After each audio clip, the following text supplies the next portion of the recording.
point. Alors, je laisse mon précieux frère, le pasteur Zamblé, continuer. Que notre Adonai vous bénisse.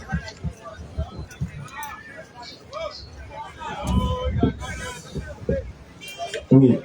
Nous rendons toute la gloire à notre Seigneur, le véritable,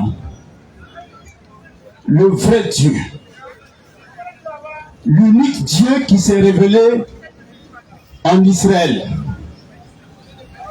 Ce Dieu dont les églises adorent avec une faible connaissance, une connaissance légère, tordue.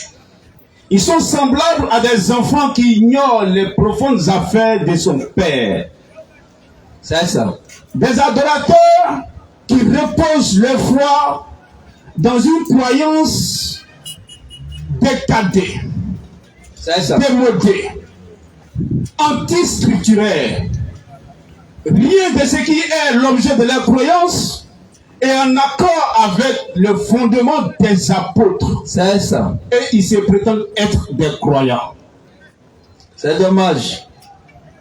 La croyance qui amène l'homme au paradis a été retracée dans la Bible. C'est ça. Et quand on se réfère à ces différents principes qui reposent sur cette croyance, aucune église acceptait nous. Je reformule. Quand on se réfère sur les différents points relatifs à la doctrine qui amène à la vie éternelle, aucune église en dehors de nous n'est dans cette vérité. Pourquoi? Parce que les mêmes erreurs qui se passaient au temps de celui que vous appelez par idiotie Jésus-Christ, la galerie des prédicateurs, les pharisiens, les sadduciens, les scribes, les zélotes et autres, qui avaient eux-mêmes chacun leur propre croyance, c'est ça. Ils étaient tous dans la fausseté. Et quand on se réfère à ce même principe, aujourd'hui nous avons sur l'échiquier international un nombre croissant d'églises.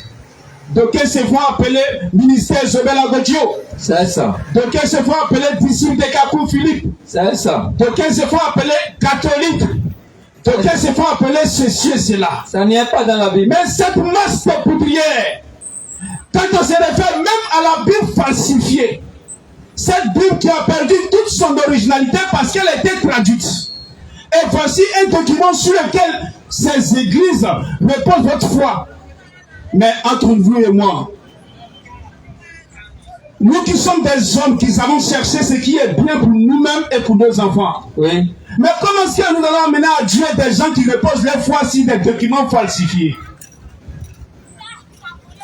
Des documents traduits par des concepteurs de la négritude, par des concepteurs du racisme, par des concepteurs de l'esclavagisation. Et c'est ces personnes-là qui nous ont déportés en Afrique, un document dépourvu de l'obstinencisme. C'est ça. Dépourvu de l'organisation vitale. Ce document, il est vide en lui-même. Alors, puisque le salut est une question majeure, est une question cruciale, d'intérêt national, international, qui frappe la conscience de chacun de nous, oui, il est important de recentrer au centre de nos intérêts de communication l'objet de ce salut. C'est ça. Qui est ce salut? Vous adorez comme vous voulez. Vous croyez comme vous voulez. Vous baptisez comme vous voulez. Vous êtes tous des païens.